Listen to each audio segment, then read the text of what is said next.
Kondisi geografis Kota Palembang tak hanya daratan, tapi juga wilayah perairan.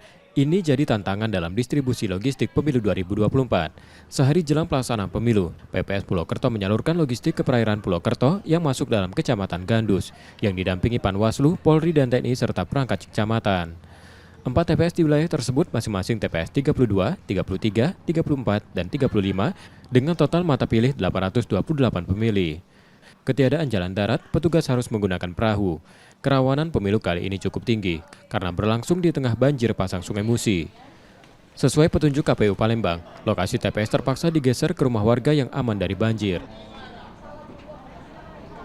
Kita musibah banjir, ternyata tanah sudah tidak ada tanah lagi, jadi sudah jadi banyu galau gitu kan, banyu galau. Nah, cuman akhirnya di TPS 32 ini, nah di sini digunakan rumah warga, karena di sinilah rumahnya ini ada apa yang dicor ini kan.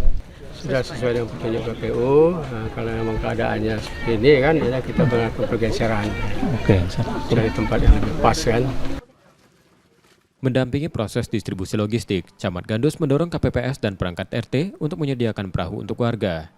Di Kecamatan Gandus, terdapat 60 TPS terdampak banjir dan terpaksa menggeser lokasinya, termasuk di Kelurahan Pulau Kerto dan 36 Ilir.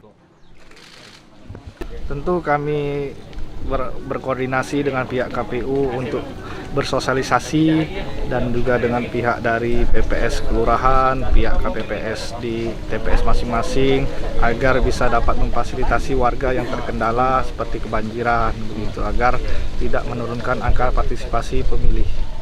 Itu mungkin seperti apa? Menyediakan perahu kah? Benar. Atau Untuk itu beberapa di TPS dari pihak KPPS yang TPS menyiapkan perahu dan juga menunggu sampai jam 12 untuk pemilihan tersebut. Meski sedang banjir pasang, diharapkan tak menurunkan partisipasi masyarakat untuk menggunakan hak pilihnya.